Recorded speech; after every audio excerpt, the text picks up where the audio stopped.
Hey guys, this is Ran. I'm an emergency and critical care physician, and today I'm going to talk to you guys about shock. Now, last time we talked about perfusion, and I know I lost some of you there, but that's okay. It's a very complicated and abstract topic that probably bears some repeating before it really clicks.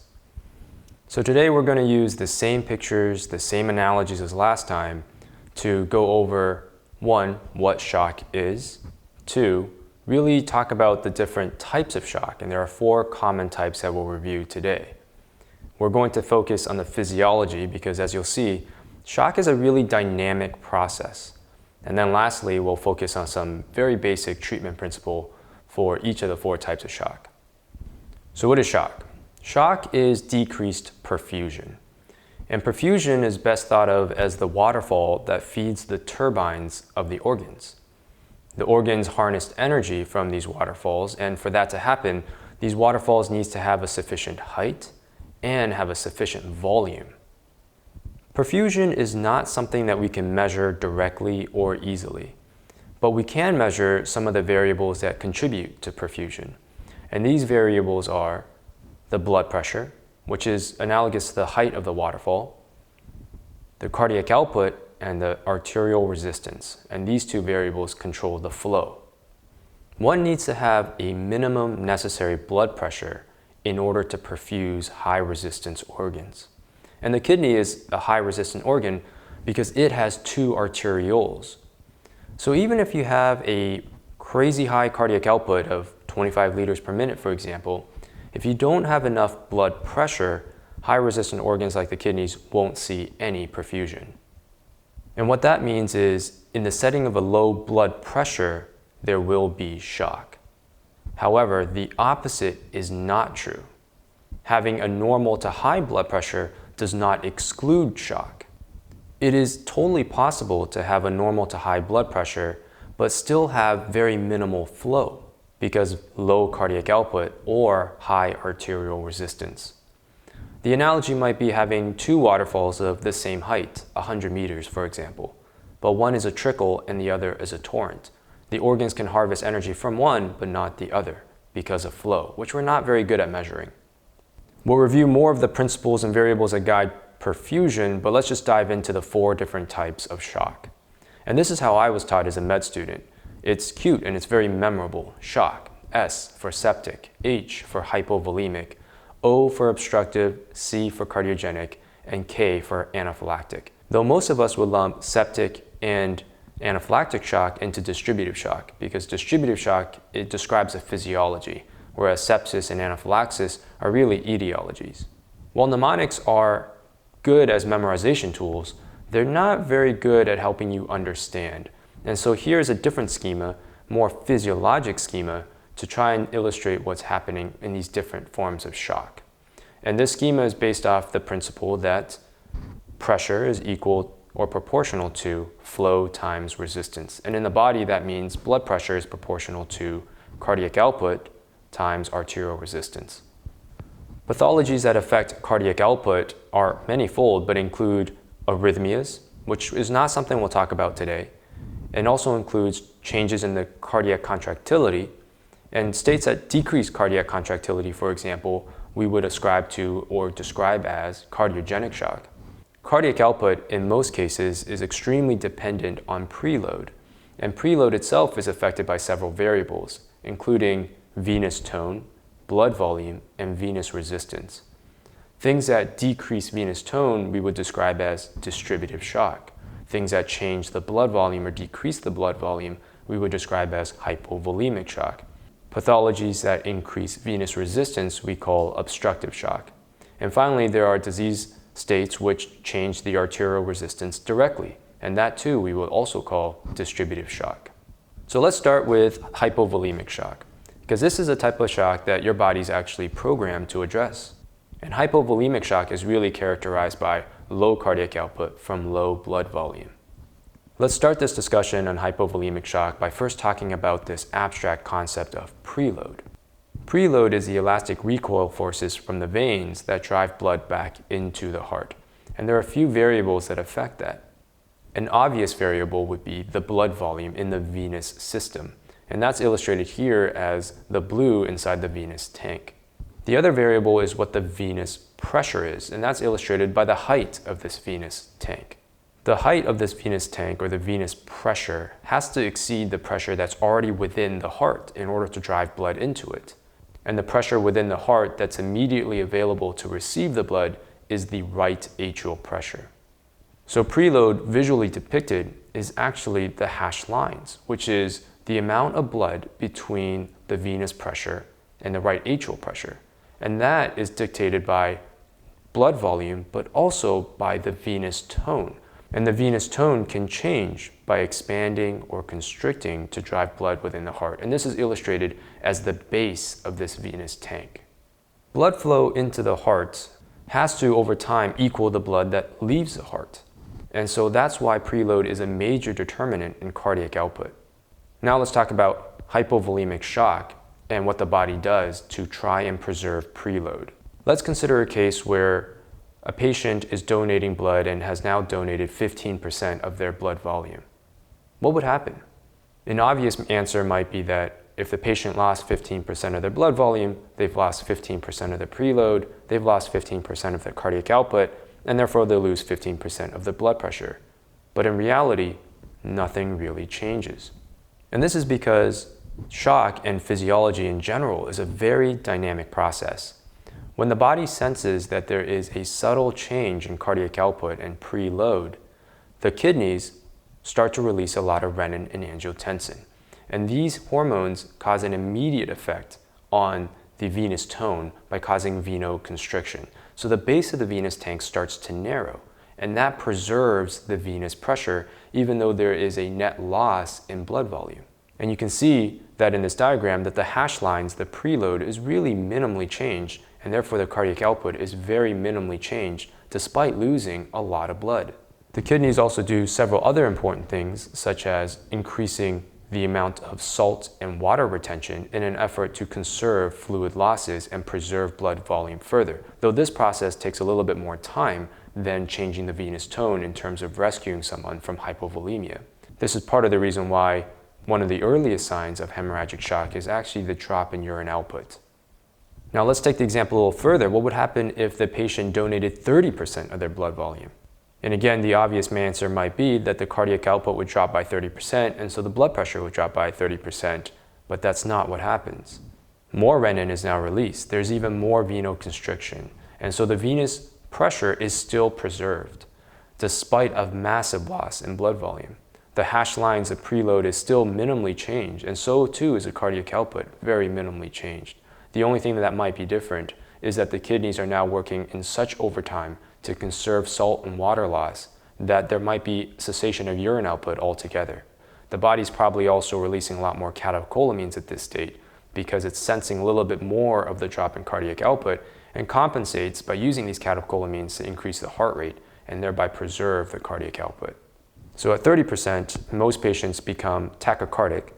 They stop making urine altogether, but their blood pressure is actually quite preserved. Now let's take it to the extreme. What would happen if the patient loses 40% of their blood volume? At this point, the venous pressure can no longer be maintained because the body cannot generate any more venoconstriction. And this creates a dramatic drop in the hash lines, in the preload, and therefore a dramatic drop in the cardiac outputs. And at 40%, there becomes very dramatic hypotension. What this seems like clinically is that the patient seemed to have fallen off of a cliff because the change was so rapid and dramatic. But the reality is that the body has been working overtime to prevent this fall in blood pressure. And by the time the blood pressure falls, it's usually from a pretty dramatic fall in total blood volume. Now, of course, this is just an example, and actually this experiment was done in healthy military volunteers. These blood volume cutoffs might be completely different for an older person or for a person with comorbidities or for a person who's already on antihypertensives. But I think this is a very good example of how adaptive and how dynamic your body is at dealing with shock. For people that learn better from schemas, I'm going to break it down in this way. In hypovolemic shock, there is a drop in total blood volume. This drops your preload and drops your cardiac output and drops your blood pressure if nothing else was to happen. But there is a lot of concurrent changes. Your body tries to adapt to this loss in blood volume by increasing the venous tone through the release of renin. It also tries to decrease your venous resistance, and it does this by inducing hyperventilation. When you breathe faster and harder, you're decreasing the intrathoracic pressure, and that helps pull blood back into the heart by making the right atrial pressure lower than it normally would be.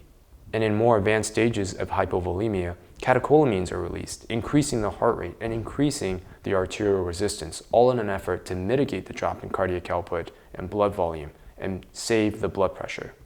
So how do you diagnose hypovolemic shock clinically? Well, everything starts with a history, and here you're trying to focus on history that would suggest massive volume loss, things like vomiting, diarrhea, polyuria, decreased PO intake. You're also focusing your history on things that would suggest massive blood loss, large nosebleeds, bloody or black stools, bloody or black vomit, large traumas.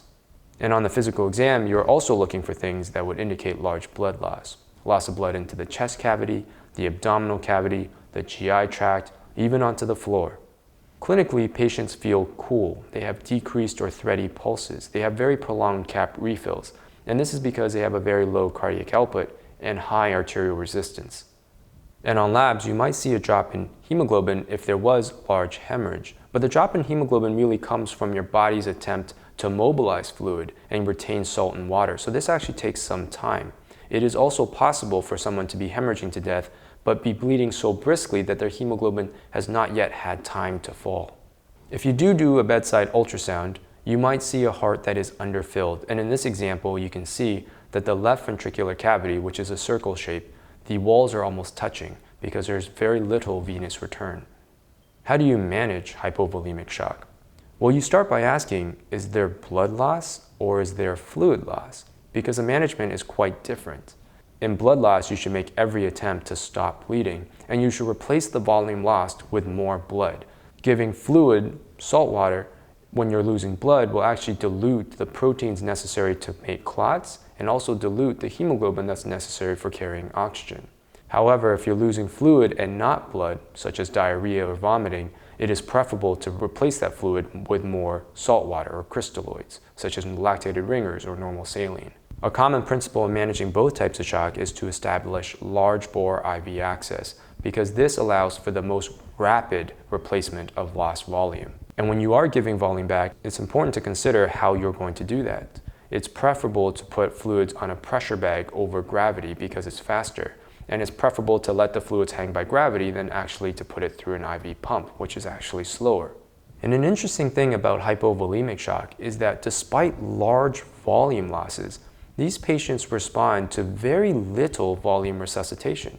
For example, by the time you lose 40% of your blood volume, 2 to 3 liters for example, and your blood pressure is low, these patients usually respond to only 200 to 300 milliliters of blood replacement. And this is because their venous tone is so high that any amount of volume that is introduced to the venous system causes a dramatic increase in the amount of preload. This is in stark contrast to distributive shock, which I will show you next. Distributive shock is characterized by low venous tone as well as low arterial resistance. So this is a schema of normal. Now consider a case of sepsis, where an enormous amount of nitric oxide is released by your body in an effort to fight an infection.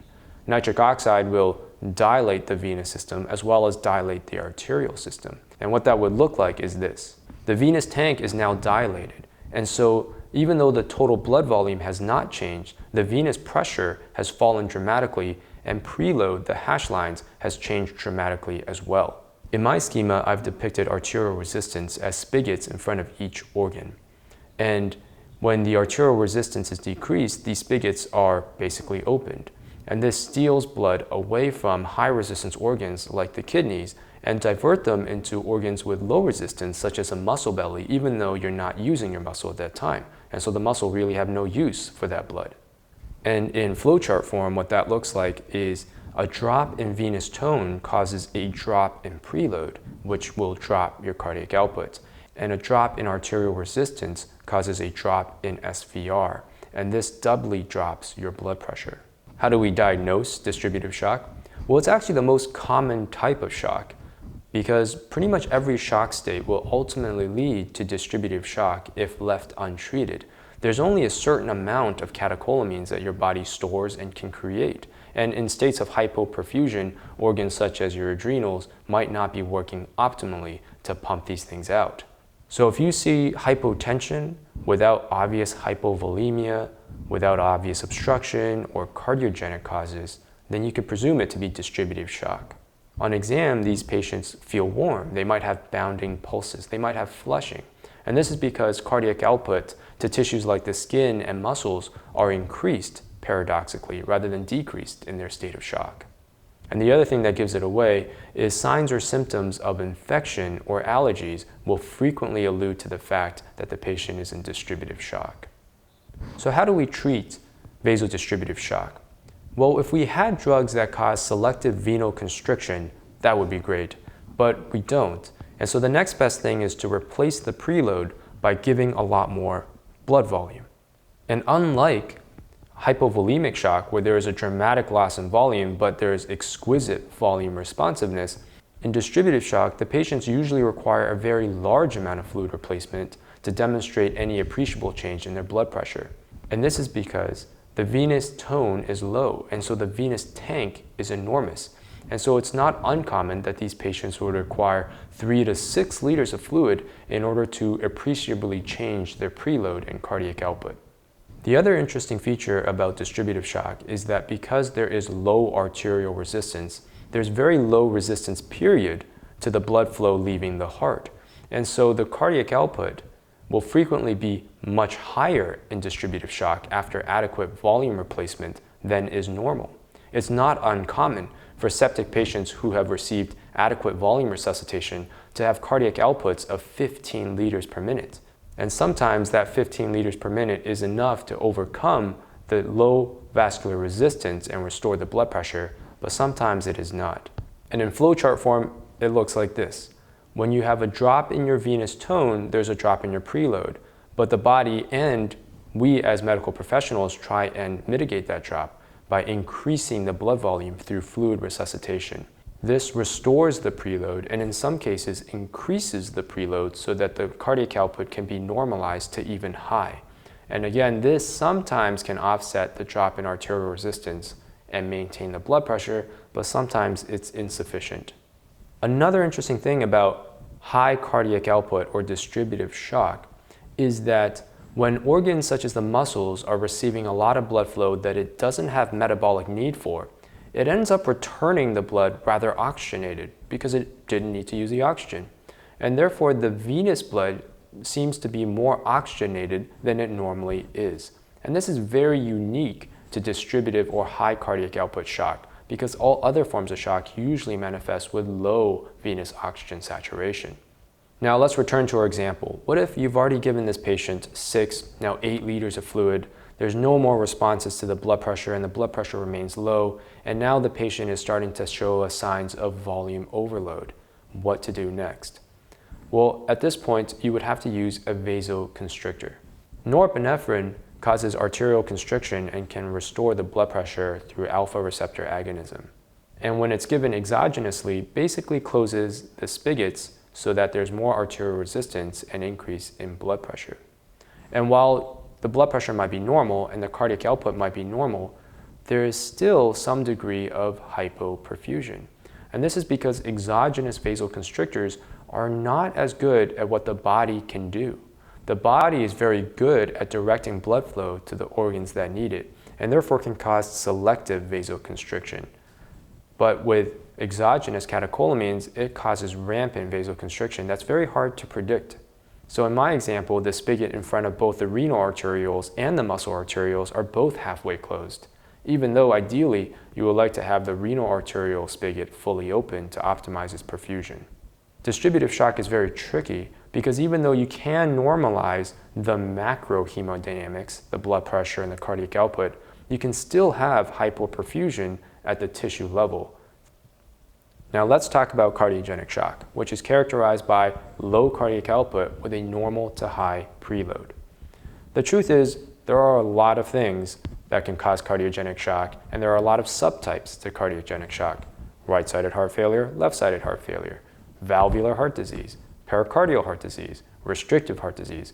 And we're really not going to go into the details of all these different subtypes. We'll just use left-sided systolic dysfunction as a paradigm for talking about cardiogenic shock. And here's the normal schema.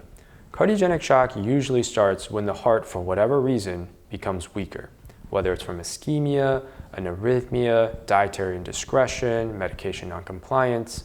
The kidneys sense this very subtle drop in cardiac output and does what it always does, which is to release renin and angiotensin. This causes venoconstriction, as well as in higher doses arterial constriction, and it also starts to retain salt and water in an effort to increase the blood volume and preload. In a normal heart, that's not a problem, because a normal heart is very volume responsive. It would see this increase in preload and increase its cardiac output and thereby decongest the entire system and reset the thermostat. But an injured heart might exist on the plateau portion of the Frank-Starling curve. It is unable to increase its cardiac output despite an increase in the preload. And so therefore, there is a lot of venous congestion. The venous congestion has a very important side effect, which is that it decreases the perfusion to all organs, including the heart. And this is because if we return to our analogy of a waterfall, the waterfall is measured from its apex to its base, not to sea level. Now, if the base of the waterfall is rising because an increase in venous pressure, the height of the waterfall is actually shrinking. And so if there is a lot of venous pressure from 10 to 30, for example, there is a decrease in the perfusion pressure in the height of this waterfall by 20 points. And so all organs, including the kidney, thinks or perceives hypotension. And the kidney in response would release even more renin in an effort to increase the blood pressure, and this would cause arterial constriction, which does successfully raise the blood pressure and restores the perfusion pressure. But excessive arterial constriction actually will decrease the flow of blood to all of these organs, even though the height of this waterfall is preserved. And not only that, if you start to partially close all of the spigots, you're dramatically increasing the resistance against which the heart has to pump. And in a weakened heart, this might actually decrease the cardiac output. Subnormal cardiac output defines cardiogenic shock, but the blood pressure might actually be okay or even high.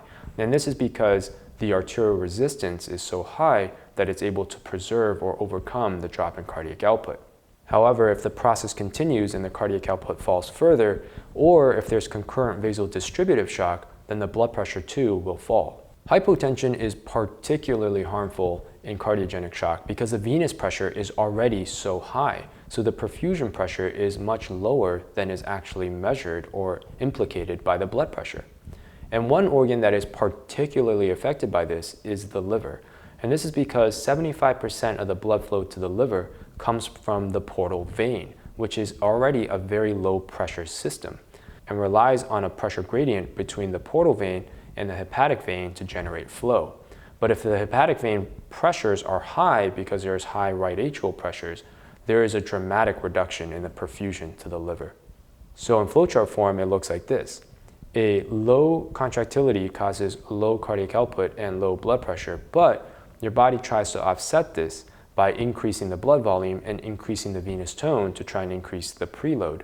Unfortunately, this is not helpful, in fact, counterproductive, because the heart is not able to use this preload to increase its cardiac output. And not only that, the increased venous pressure and venous congestion actually decreases the perfusion to all organs, causing a dramatic increase in the arterial resistance to try and keep the blood pressure high to normal. Unfortunately, higher arterial resistance actually decreases the cardiac output further. So how do you diagnose cardiogenic shock? Well, clinically, the patient appears cool, there's modeling, there's decreased pulses, and there's very delayed capillary refills. And this is because the cardiac output's very low and the systemic vascular resistance is very high. Contrary to hypovolemic shock, there is a lot of jugular venous distension because the venous pressure is now very high. And there are other signs of volume overload, such as pulmonary crackles. And lastly, shock liver is particularly common in cardiogenic shock, more so than the other forms of shock. If you did do a bedside ultrasound, you might see a heart that's very weak. This heart, for example, is barely moving. But I caution you from using ultrasound to diagnose shock because shock is really the interplay between what the body is forcing your heart to do and an already weakened heart. And the ultrasound itself does not see these other principles we talked about, the venous tone and the arterial resistance, or any of the hemodynamic variables. In fact, there are many people who have an ejection fraction that is chronically low and that are walking around and working out possibly more than you are. So how do we treat cardiogenic shock? Well, if there's hypertension, the ideal method is to introduce a vasodilator. We would ideally use ACE inhibitors to block the very pathway that's pathological in this case, renin. But if there's acute kidney injury, frequently we will use hydralazine and isosorbide. With vasodilators, we are decreasing the arterial resistance and thereby increasing flow to the organs. We're also decreasing the resistance against which the heart has to pump, and hopefully that actually increases the cardiac output back to normal. We're hoping to move a patient from being in cardiogenic shock to heart failure. Vasodilators also decrease the venous tone and therefore the venous pressure. So we are hoping that even though we have decreased the blood pressure, we are still maintaining the perfusion pressure. We next have to offset the amount of salt and water retention to further decrease the venous pressure to optimize the perfusion pressure. And we do that with diuretics. Because the Frank-Starling curve plateaus when the right atrial pressure is above 12, there's very minimal drop in cardiac output as we induce diuresis. But what we hope to achieve is that by decreasing the venous pressures, we're increasing the perfusion pressure by decreasing the base of the waterfall and thereby increasing its height. With normalization of the venous pressures, we have now moved from decompensated heart failure to compensated heart failure. The next step is to let the heart rest and not let the body bully the heart into another state of heart failure. And we do that with a beta blocker. It's very tricky though, because you don't want to start beta blockers early when the rest of the body is already suffering, because starting it too early can very easily push a patient backwards into cardiogenic shock. Now let's talk about the patients who are in cardiogenic shock, but they're already hypotensive. Well, in these cases, there's really no blood pressure room to add a vasodilator. Instead, we would have to use an inotrope. Now, inotropes are medications that force the heart to beat more fast and more strongly. But this effectively is flogging an injured organ into doing even more work. And so it's not a very good long-term solution. And so we would ideally implement this therapy as a last resort and also implement this therapy for as short as possible duration. We start with using an inotrope so that we can increase the cardiac output and thereby increase the blood pressure and perfusion. Once the blood pressure is increased, we now implement a vasodilator to decrease arterial resistance, which should increase the cardiac output even further. It would also drop the venous tone and decrease the venous pressures, as we talked about before, and increase perfusion to all organs, including the heart. Concurrently, we're using diuretics to offset the salt and water retention to decrease the venous pressure and further increase the perfusion pressure. As we move further away from cardiogenic shock, we stop the inotrope and we give the heart another opportunity to rest. And at some point down the road, we again start a beta blocker. This particular example illustrates the importance of timing of beta blockers in the treatment of cardiogenic shock, because you start by actually giving a beta agonist, the exact antithesis of a beta blocker. Now let's move on to talk about obstructive shock. It's a rare form of shock that can throw you for a loop unless you're thinking about it. Obstructive shock is basically something blocking venous return to the heart. A common example is tamponade, where fluid is accumulating in the pericardial space to the point where certain chambers in the heart are literally being collapsed. Another example is tension pneumothorax, where there is pressure developing in the pleural space, collapsing the lung, shifting the mediastinum, and collapsing the cardiac chambers or the vena cavas. How do you diagnose obstructive shock? Well, clinically, these patients also look cool, mottled, with decreased cap refills, and this is because they also have a very low cardiac output. These patients, as with cardiogenic shock, also have jugular venous distension because the pressure around the heart is so high that there is frequently venous congestion. In tension pneumothorax, there is unilaterally absent breath sounds, and in tamponade, there is muffled heart sounds, and frequently there is pulsus paradoxus. Now, classically, pulsus paradoxus describes a pulse that is regularly irregular. That is, when the patient breathes in, the pulse disappears, and when they breathe out, the pulse comes back. Now it's been changed as a blood pressure drop during inspiration, but that's a little bit more involved to measure. Just take your time to check your patient's pulse. If you notice that your patient's pulse is dramatically decreasing when they're breathing in to the point where they're absent, then you should really think about obstructive shock. You can evaluate these etiologies further with imaging or ultrasound. In flowchart form, obstructive shock is an increase in your venous resistance, and this drops your preload and drops your cardiac output and thereby drops your blood pressure. But of course, this whole process is dynamic, and your body will try and compensate by increasing the venous tone, increasing the blood volume to try and preserve the preload. It might also increase catecholamines to increase the heart rate, as well as increase the arterial resistance to preserve the blood pressure. So how do you manage obstructive shock? Well, the obvious answer is to relieve the obstruction. If it's a tension pneumothorax, to put in a chest tube or a needle decompression to relieve the air. And if it's pericardial tamponade, then to put in a pericardial drain or do a pericardiocentesis to remove the fluid. Of course, this is a very select skill set and not many people are comfortable doing it. So how do you temporize or keep your patient alive until someone with more expertise can come help? Well, you would probably augment your body's adaptive response. And the easiest way is to try and increase the blood volume through fluid resuscitation.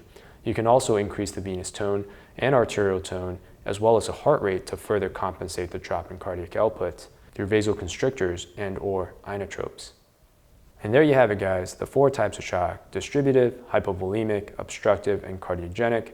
I'm going to leave you with a little table that summarizes some of the unique characteristics of each type of shock, though in reality it's going to be kind of hard because they frequently coexist.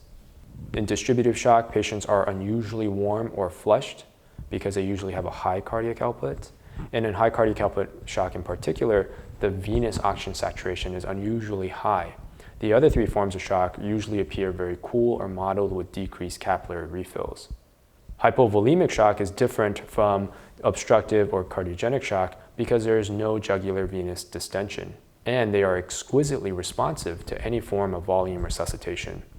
Obstructive shock is different from cardiogenic shock even though they share jugular venous distension, mostly because obstructive shock has pulsus paradoxus, though it takes a fair amount of experience and patience to make this physical exam finding. For most forms of shock, hypovolemic, distributive, or obstructive, fluid resuscitation is a reasonable place to start, whereas the opposite of fluid resuscitation is pertinent in cardiogenic shock because you need to diurese these patients. And there you have it. I've never done this before. Email me if you have any questions. It's indeed very strange times, and I hope you enjoyed this lecture.